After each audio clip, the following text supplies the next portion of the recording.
नमस्कार, the review Hindi में आपका स्वागत है। मैं हूं बलविंदर कौर नंदनी। गाजा में भुखमरी का संकट बढ़ता ही जा रहा है। इजरायली हमलों से तबाह हो चुके शहर के निवासी अब भूख से तड़पने को मजबूर हैं, लेकिन उन्हें मिलने वाली मुट्ठी भर मदद भी उनसे छीनी जा रही है। फिलिस्तीन शरणार्थियों के लिए संयुक्त राष्ट्र एजेंसी ने सोमवार 18 नवंबर को एक्स पर एक पोस्ट कर हैरान करने वाली जानकारी दी।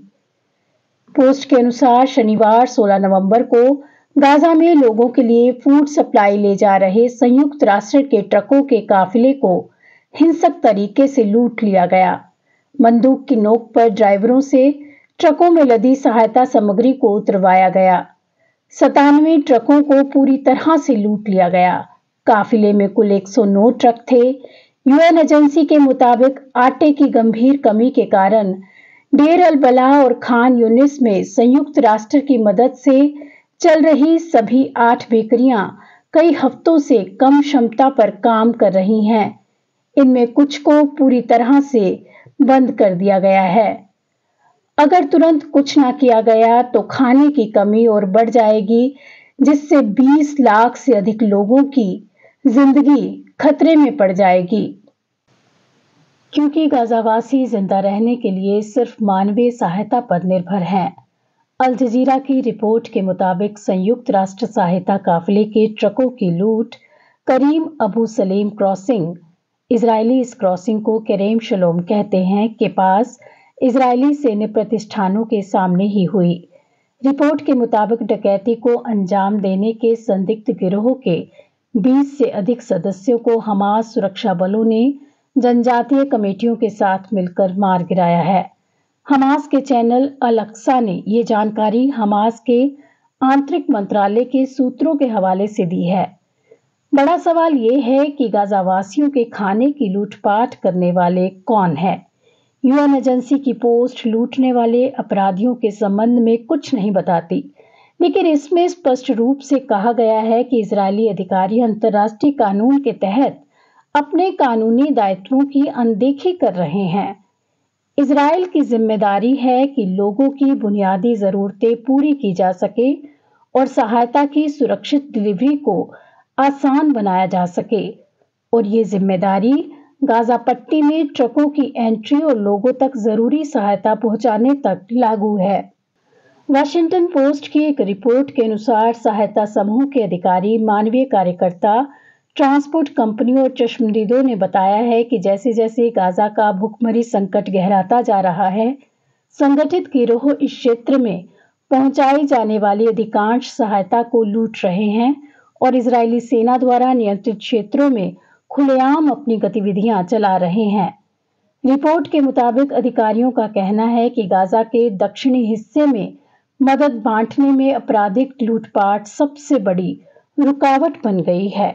सहायता कार्यकर्ताओं और ट्रांसपोर्ट कंपनियों ने बताया कि हथियारबंद लोगों के गिरोह ने केरेम शलोम क्रॉसिंग के आसपास के क्षेत्र में सहायता ट्रक ड्राइवरों को मार डाला, उन्हें पीटा और उनका अपहरण कर लिया।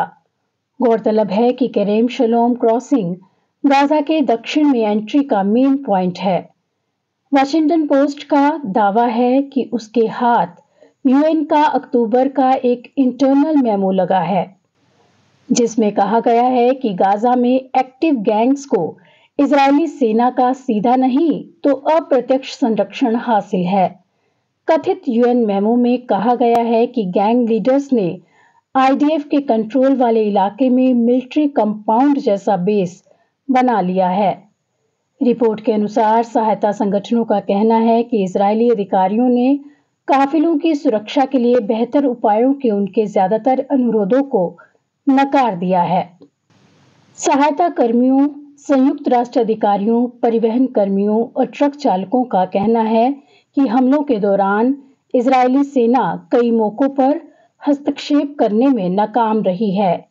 इजरायली सेना ने आरोपों से इनकार करते हुए एक बयान में कहा है कि उसके सैनिकों ने लुटेरों के खिलाफ जवाबी कार्रवाई की है। बयान में कहा गया है कि आईडीएफ मदद पहुंचाने को सक्षम और सुविधाजनक बनाने के लिए काम कर रहा है। रिपोर्ट बताती है कि अक्टूबर में गाजावासियों तक पहुंचने वाली सहायता की मात्रा युद्ध के शुरुआती चरणों के बाद से अपने सबसे निचले स्तर पर आ गई है। इस बीच गाजा के लोग नर्क भोगने को मजबूर हैं। उत्तर गाजा में हालात इतने गंभीर हैं कि वहां अकाल पड़ने की आशंका जताई जा रही है। युद्धग्रस्त गाजा में अकाल की प्रबल आशंका से उपजी चिंताओं के बीच 12 नवंबर को संयुक्त राष्ट्र सुरक्षा परिषद की एक आपात बैठक बुलाई गई थी। ऐसा लगता है कि गाजावासियों की आवाज फिलहाल सुनने वाला कोई नहीं है। ये सच शायद वो भी जानते हैं। गाजा में इजराइल हर नियम और कानून की धज्जियां उड़ा रहा है और दुनिया खामोशी से सब देख रही है। आज के लिए बस इतना ही। नमस्कार।